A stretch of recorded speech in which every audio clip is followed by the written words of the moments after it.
good morning, and welcome to another installment of the SportsRap podcast. Right here on Heat 100 Radio, heat100radio.com. You can also get us on the TuneIn app, and you know what we do, simultaneous SportsRap podcast LLC is the group page on Facebook. On Instagram at SportsRap_D is where you can get me. So, get on over there. I see I got a couple people joined in. More flavors.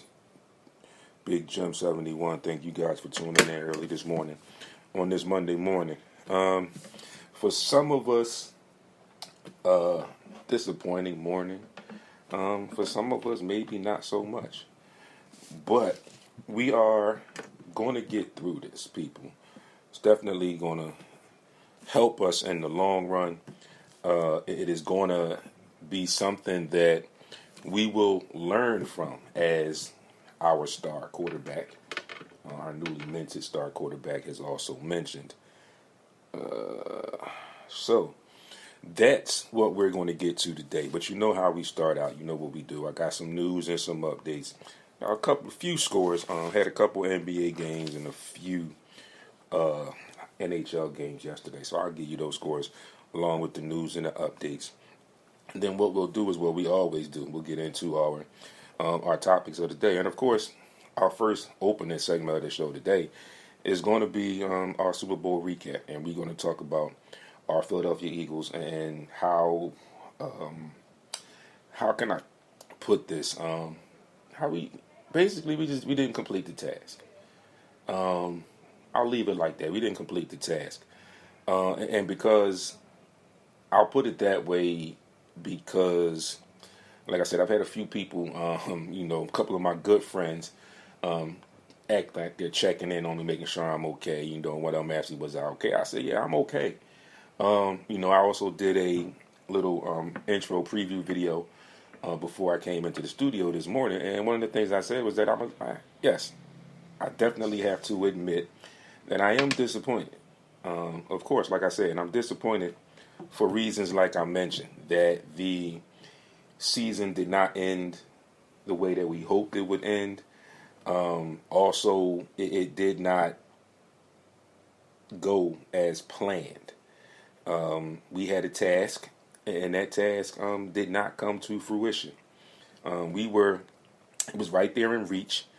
We just couldn't reach it. It was just like right out of our reach, like that. Yet, so close, but yet so far kind of thing. That's how I feel about this here. So, again, folks, I'm back up again. I'm just having some little technical things here going on as always when I'm off or whatever. But when I come back, I get things straight. Like I said, Instagram at SportsRap_D. We are live there. Facebook, SportsRap Podcast LLC is the group page. We are live right there as well. And, of course, you can get us on the TuneIn app. Just go to TuneIn and search Heat 100 Radio. You can get me at this time slot. And then you can also just go to heat100radio.com and hit the play button and you'll hear me. So, let's get into this. WNBA is investigating the Las Vegas Aces over cap claims. There are sources that Westbrook and Ham had a heated exchange, and that was true. I'm not going to delve into that a whole lot. Maybe I'll touch it again when I get to the second half of the show, when I go into detail and I talk about the NBA trade deadline. That's going to be the second half of the show, if you didn't know. Zion, Steph, and KD are all out of the All-Star game, so there's been some jostling in those lineups. Michael Irvin, if you didn't notice, was pulled from the NFL's network's Super Bowl coverage after a woman's complaint. Of course, we all will know basically what that's about. So we're just going to leave it there at that and see what comes from this situation.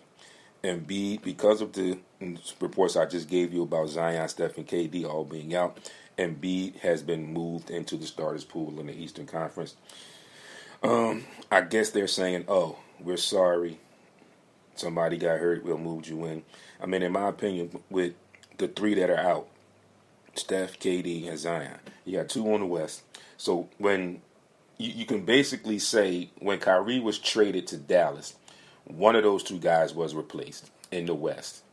So you had two spots now on the East. I don't know who the second one is going in. I think I wrote it down somewhere, but I can't remember. But I'll get to it whenever. But now you have a player that's definitely not playing. And we kind of figured that he wasn't going to play, but he was in the starting lineup, and that's KD. So you move Joel Embiid into that spot. When in essence, a lot of people felt like Joel Embiid should have been in that spot anyway, especially because KD was hurt. But like we said, my guy Richard Drummond on the gram, thanks for tuning in, good bro. Like the way you switch up with me, appreciate that. It is what it is. Like I said, I'll talk a little bit more maybe about that when we get to the second half of the show. Kobe's MVP jersey from 07-08 sells for over $5.8 million. Terrence Ross plans to join the Suns after a buyout from the Magic. Reggie Jackson is set to finalize a buyout from the Hornets and expected to join the Nuggets. The Bills are receiving expert opinions on DeMar Hamlin's football future. And R.I.P. to Trugoy of De La Silva. I just heard that news this morning. And just recently, like minutes before I actually came on air, the Philadelphia 76ers are signing former Miami Heat center Dwayne Dedmon for the remainder of the season to fill in as their backup center. And with that, I'll talk about that a little bit more and tell you how I think that can work and how I figure now they could possibly use Montrez and Paul Reed in that. So yesterday, some scores in the NHL. Yesterday, we had the Oilers and the Canadiens. The Canadiens take that 6-2. The Flyers fall to the Kraken 4-3. The Sharks get by the Capitals 4-1. And the Ducks fall to the Golden Knights 7-2. Those are your NHL scores for Sunday. Your NBA scores. Two games in the NBA yesterday. The Grizzlies fall to the Celtics 119-109. And the Raptors, in a tight one, just edge out the Pistons 119-118. So those are your scores from yesterday. And, of course, we know the big game yesterday, Super Bowl 57, Philadelphia Eagles, Kansas City Chiefs. The Chiefs ultimately take that game 38-35. So, folks, let's do what we do. Let's get right into what we need to get into. Like I said, like I mentioned in my preview for this morning, I'm disappointed, yes, but I'm not discouraged. I'm not angry. Because if you remember in the past several weeks, some of the things that I'm going to get to, I have been telling you along the way. So I know what I'm looking at as a member of the media and as a fan. I know what I'm looking at in the next few months going into the off season and then coming back to training camp. So I kind of have, I won't say I know what I'm looking at. I'll say I have a very good idea of what I'll be looking at. Okay. So I'm going to try this with you again, Rich. I tried it last week and it didn't work out. So we're going to go in and we're going to try it and see what happens. So again, didn't work out like we expected it to, like we planned for everything. There we go. Got you in there, Rich. I can barely see you. Can you adjust your camera a little bit? I'm looking at your forehead. If you hear me, Rich, can you try and adjust your camera a little bit? Like I can see my full head, but I think your angle is just a little bit off. But folks, once we get it situated, I got my guy, Richard Drummond, who always tunes in. I've known this guy since high school. Really good dude, really good friend. He always is tuned in. Always chimes in with good stuff. Richie DeFaz, thanks for tuning in. Rich, we're going to have to maybe try that again. So, when you get ready, try it again. But I know you're here. But if you can't try to figure it out, just you know what to do. You throw your comments in there and we'll get them read and all of that jazz. Everything like we always do. So, again, I'm not discouraged. I'm not angry. But, yes, disappointed would be my best word to describe how I'm feeling right now. And like I mentioned to you, like I said, because the plan was A. We didn't complete plan A. And after the fact, I've gained even more respect for Jalen Hurts. And I'll get to some of the things and the reasons why I tell you why I have gained more respect.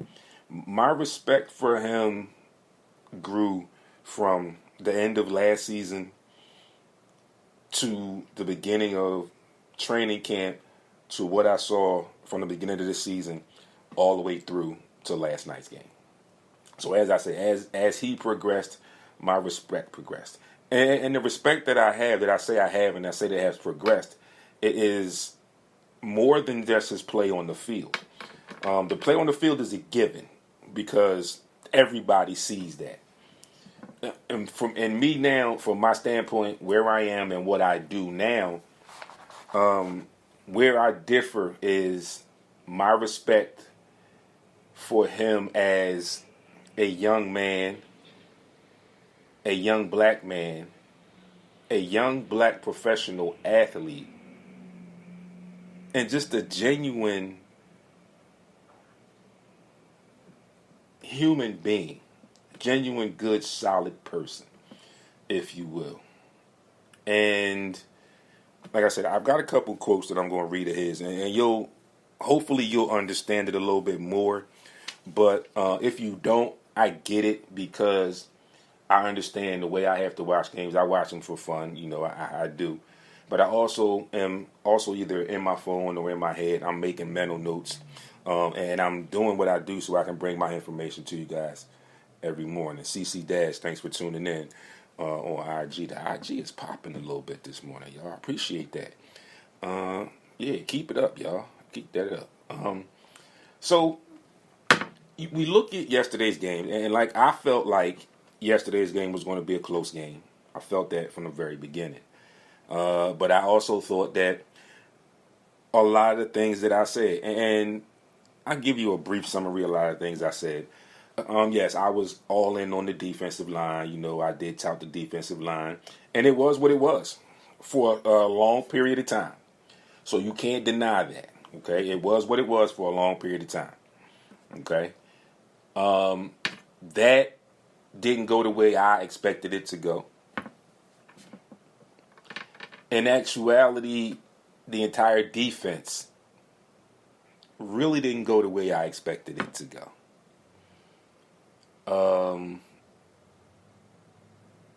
The offense was okay.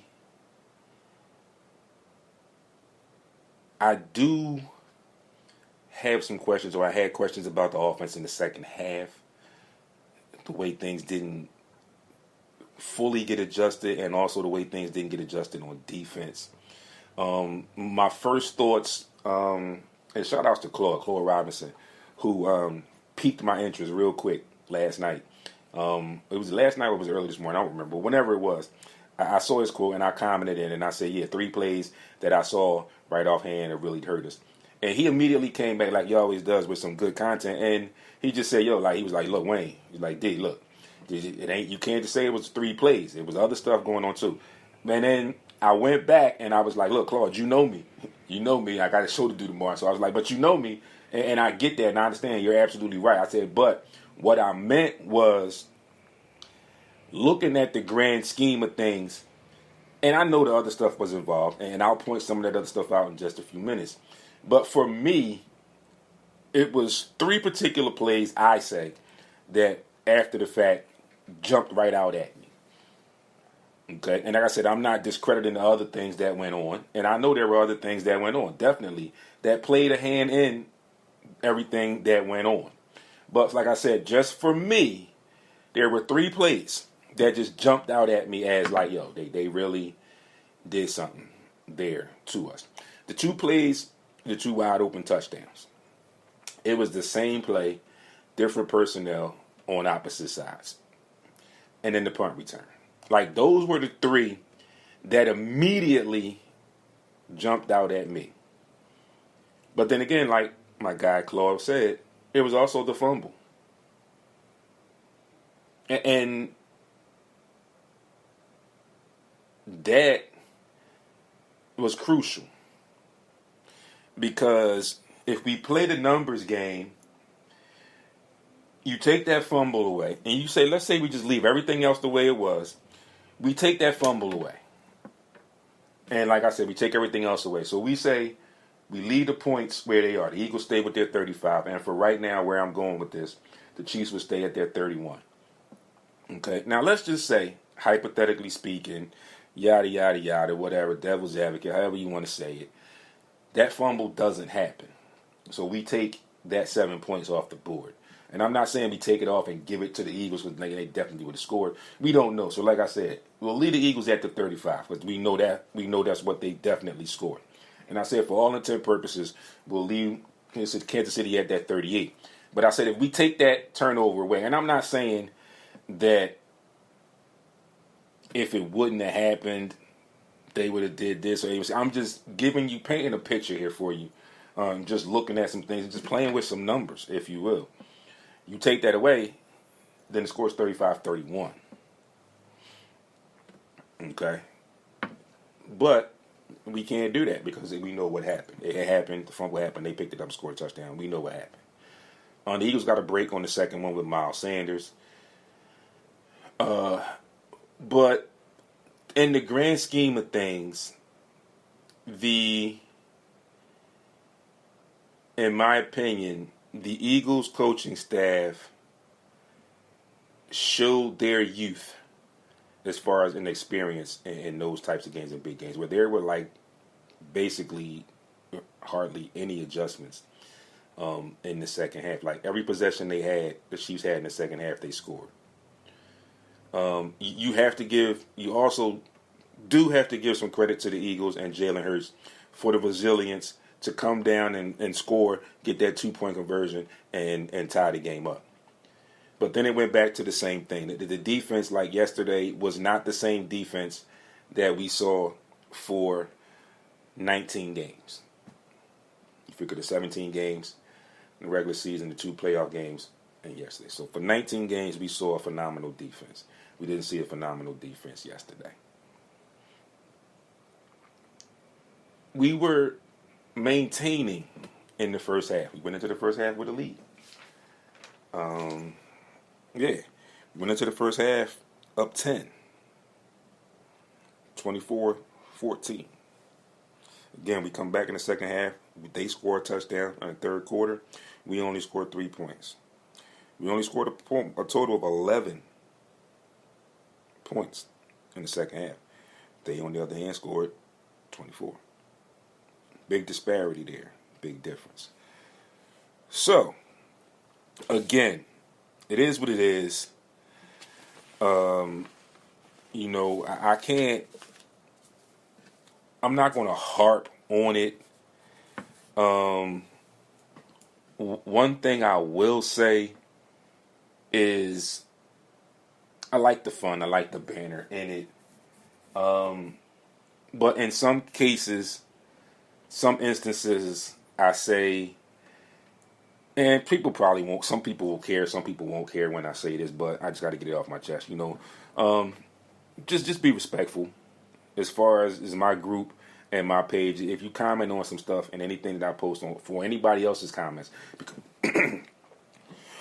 excuse me, because I know people can see comments and comment. I'm not worried about the jokes, the riff-raff, and everything, the comedy and all of that, the busting of the chops and all that. That comes with sports. That's part of the nature. That's fine and well with me.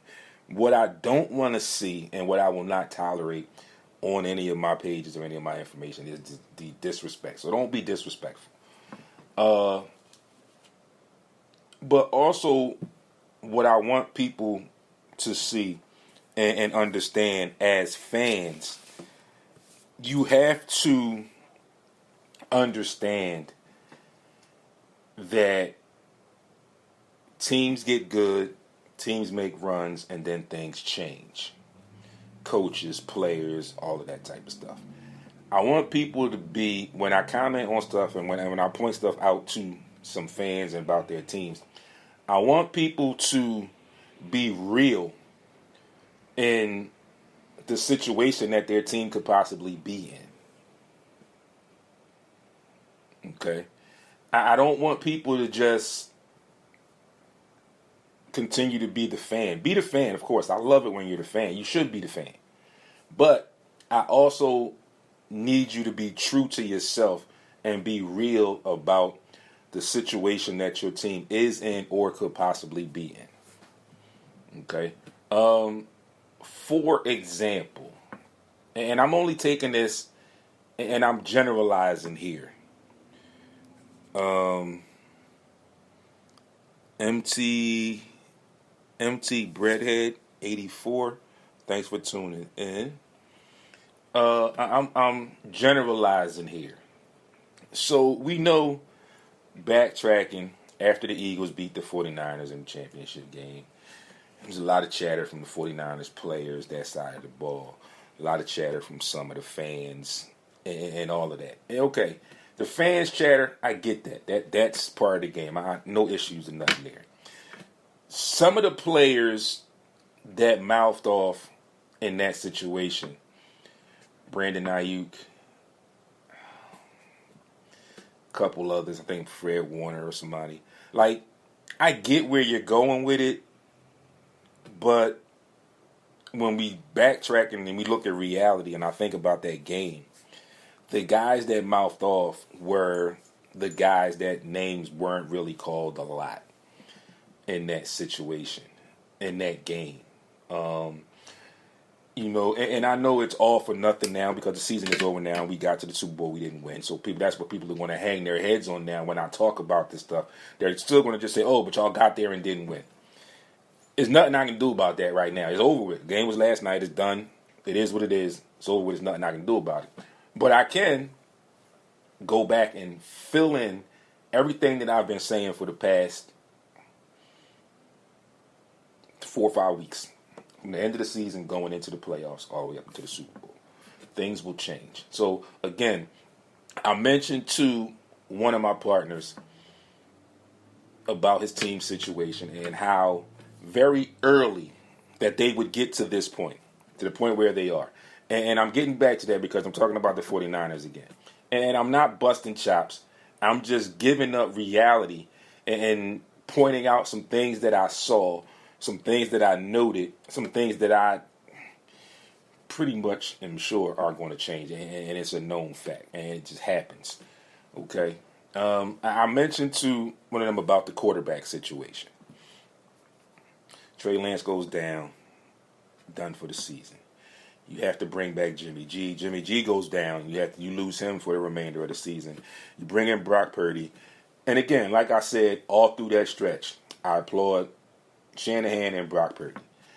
Shanahan put Brock Purdy in the best position to succeed or be successful. Purdy took full advantage of it, played football. No questions, no qualms, no issues, and nothing with that. We get to the end of the season. We get to the NFC Championship game. Things aren't going the way the 49ers expected. And I honestly feel like deep down inside, after evaluating and how the frustration got in that game and how the penalties started to mount up, I felt like the Eagles broke them at some point. And the story was told within the penalties, and a lot of people one of my partners here talked about it. Oh, this many penalties and this and that, and I said that's not the Eagles' fault. The same way with the injury to Brock Purdy, it was the Eagles' fault, but it wasn't the Eagles' fault. It was a football play. It just happened that the injury was what it was, and it was the 49ers front office, their job to have a backup where they thought that they could put in if something happened. Obviously, they didn't do that very well because they had Josh Johnson, and there was always that talk about putting Christian McCaffrey. And then I think they realized that where they were in the game at that point, they couldn't really risk putting Christian McCaffrey as the emergency quarterback because now that takes away one of your dynamic players on offense. Cover City Sports, thanks for tuning in. So, again, like I say, it is what it is. So I say now you're in that position, okay? You got Brock Purdy, who could very arguably be your front runner for the starter quarterback in there. So now, basically, you are uncertain about backups. And on top of that, like I said, Brock Purdy got injured, so he's going to be out 6 months. Trey Lance is arguably not going to be ready for training camp. Like I reported last week, I believe, Jimmy G is probably going to part ways with the team. They're going to mutually agree to part ways. Don't know about Josh Johnson. So things are going to change. You're in a bind. And this is what I was saying, what I saw in the framework as they progressed. And it was just like, so I kind of let it go for a while. But, when the smack talk, the way it came out and the way it happened, and then like we said, now when I see stuff from this morning, and now it's no excuses, and then this and this and this. It's the same thing because y'all did the same thing. 49ers fans, some 49ers fans, let me say that. Some 49ers fans did the same thing. So like I said before, what's good for the goose is good for the gander. If you can't take it, don't dish it. I'm sitting here today. I'm on Facebook Live, SportsRap Podcast.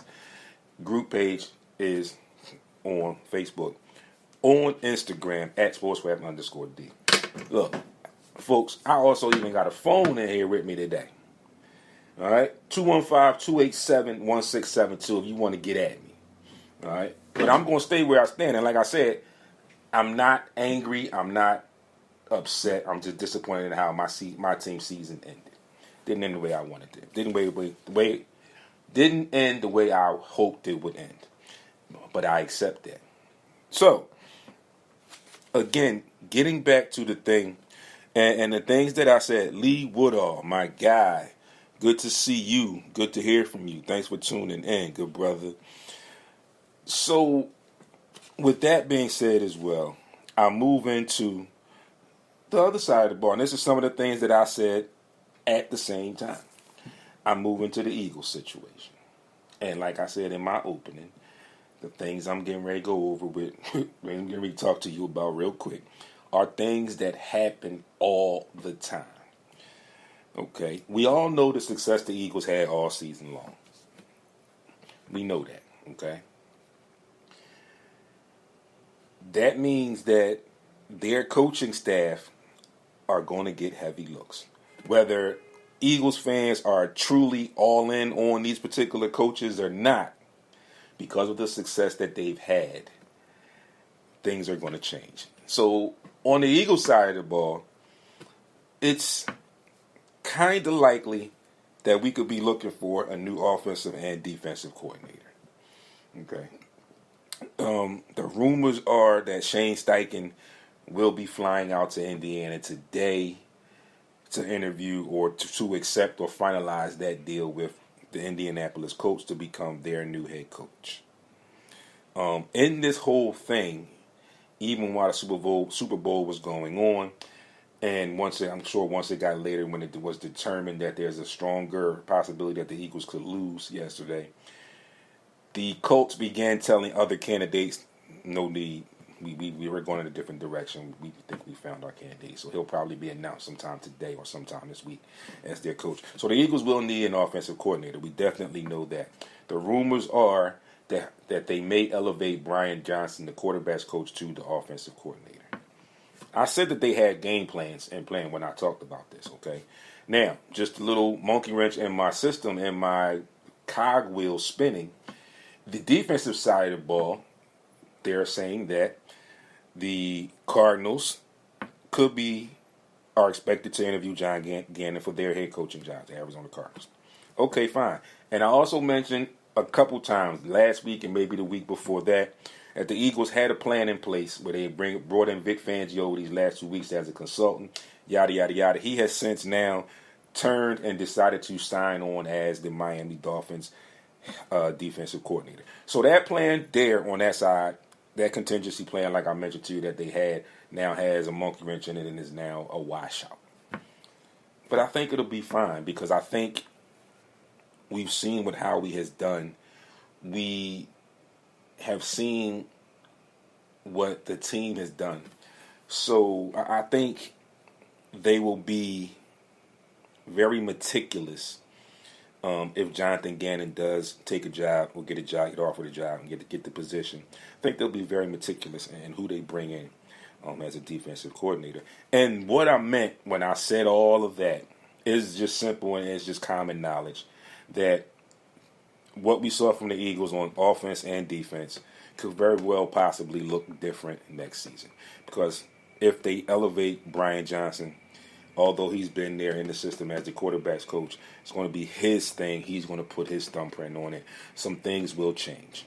You look at the defensive side of the ball. If Jonathan Gannon is also to leave, whoever they bring in will put their thumbprint on the defense. Same way on the other side with San Francisco. Now that they've lost D'Amico Ryans, their defense is going to change a bit. And the average fan might, but we still going to be good. I'm not denying the fact, or I'm saying that you're not going to be good. All I'm saying is it's a reality, and a lot of more fans need to be realistic with their team situation, again, or the situation their teams could be put in, where we are right now in this dialogue, that defense is going to change some. Because whoever gets brought in is going to put their stamp on it.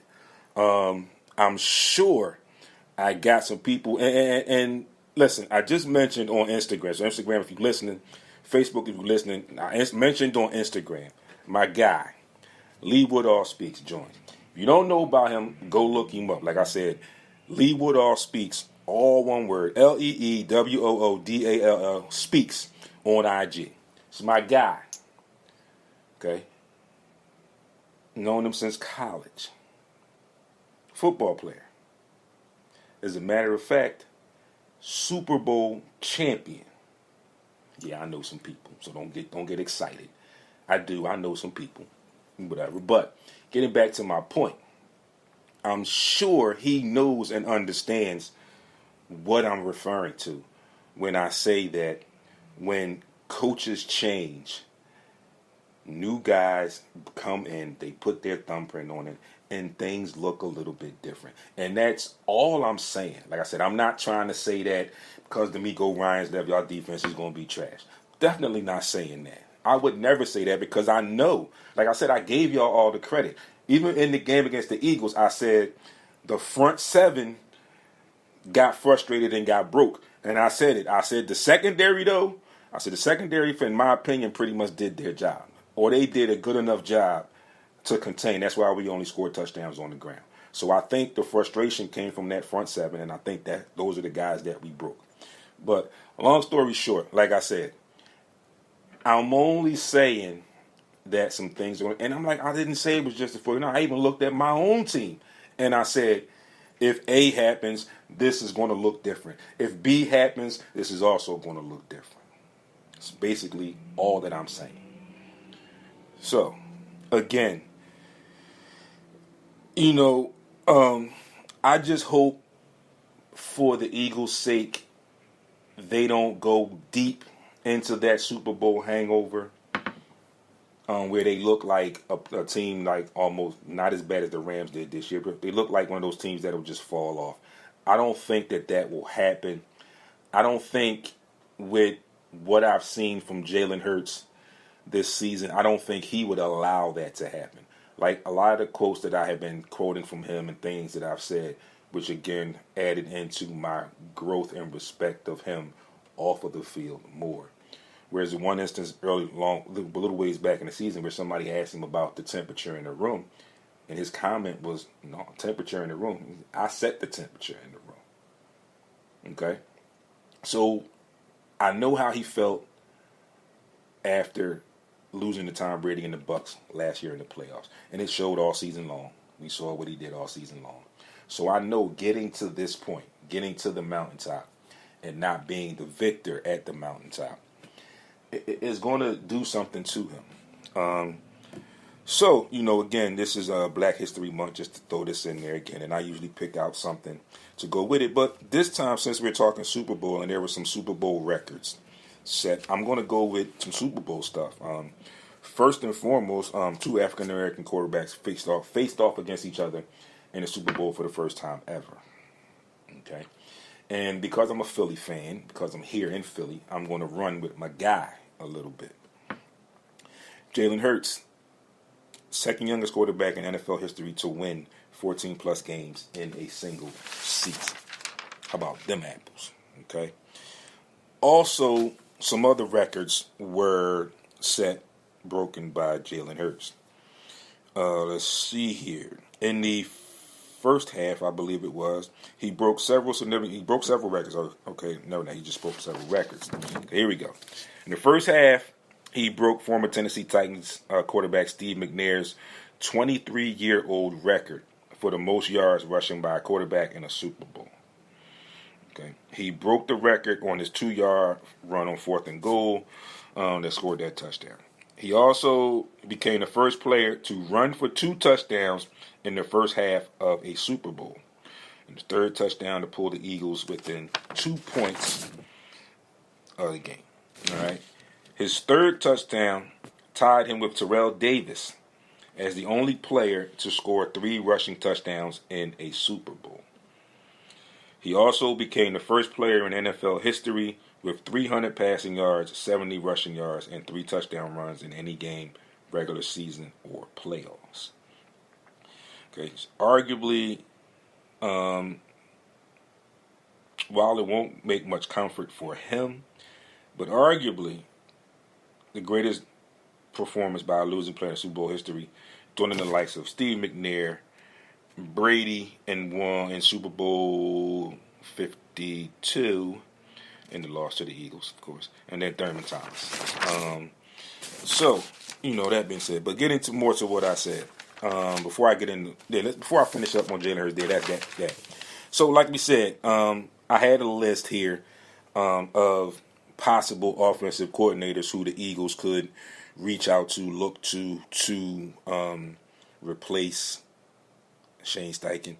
2 of the names on the list are already gone. Frank Wright, and they're going to be together. Frank Wright would have been very at the very top of the list, but he has since been hired as a new head coach of the Panthers. Then the second name that I felt like would have been another high on the list name, Deuce Staley, who is now the offensive coordinator of the Carolina Panthers. So the other names on this list are Brian Johnson, like I mentioned to you. Our rumors are now that he will be elevated. He's the current Eagles quarterback coach. Marcus Bradley, the former offensive coordinator for the Colts. Brian Hartline, Ohio State University's passing game coordinator. Ronald Curry, the Saints quarterback coach. Jim Caldwell, former head coach in the league. Bobby Slowak, the 49ers offensive passing game specialist.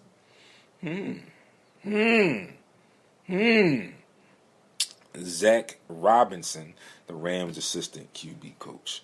And then there's another name that I just threw on this list, and I didn't see him in the list, and I don't know if anybody picked him up yet, but the former Arizona Cardinals and Tampa Bay Buccaneers offensive coordinator, Byron Leftwich.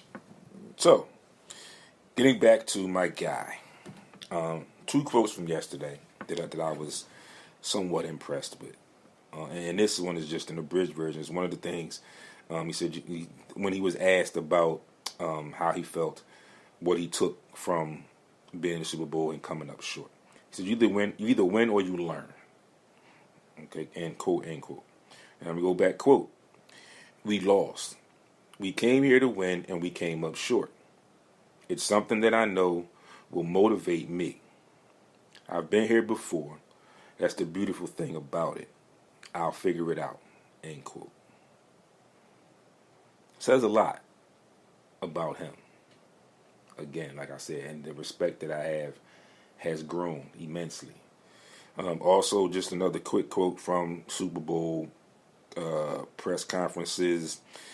Patrick Mahomes, and I quote, "If there are any doubters left, there shouldn't be now," end quote. And yeah, so while we're there, we went through this all on social media last week leading up into the Super Bowl where people have been retracting what they said. And, I like the fact that Jalen took it to heart, took it upon himself, and he worked and got where he is now. You can say that that's like the mold of a Philadelphia athlete. Like I said, we talked about the Sixers and their two previous stars, or alleged stars, in Joel Embiid and Ben Simmons, and we saw how the media went at them in different situations. And we look at what Joel did with that information, and then we also looked at what Ben did with that information. So it is what it is. But all in all, with everything that was said about Jalen Hurts, the pass to A.J. Brown, great pass. The deep one to Devontae Smith, on the freaking money. He threw one to Dallas Goedert in a little somewhat tight coverage that was also on the money. So he's proved that he can make the throws. I think the Eagles are in this situation somewhat again, but I think they're a little bit better off this time around. And when I say that, I mean that I think the Eagles have found a franchise quarterback. He showed you the dedication and the work that he put in the offseason to bring it to the season to get where he is. His upper management helped him out and got him weapons and tools to succeed. Took full advantage of it, like we saw. 14-3 overall regular season record, making it to the Super Bowl, going 2-1 in the playoff, losing the most important game, but getting to the Super Bowl after almost everyone in the sports world doubted what he could do. He just came out and he showed everybody what he could do. Okay. So, of course, congratulations to the Kansas City Chiefs. While I'm on break, I'm going to post something. And I didn't want to get into it because I got to do some more research. I'm not sure if it's a joke, if it's real, but I'm just going to have a little bit of fun with it and see what kind of comments I get from it.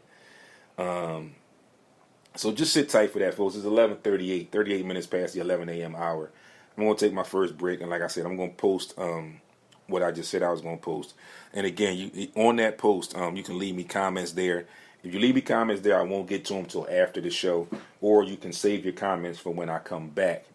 And then we can talk about it real quick if you got any comments for that. So, folks, you are tuned into SportsRap right here on Heat 100 Radio. Facebook, SportsRap Podcast LLC is the group page. Instagram at SportsRap_D. Everybody that was there this morning, my guy Lee Woodall Speaks, MTB Redhead 84, CC Dash, my guy Richard Drummond, Big Jim, my other guy from Westchester, and More Flavors, my homie, my partner's brother, my homie. Talk to y'all on the other side in just a couple seconds, folks. Be right back with you.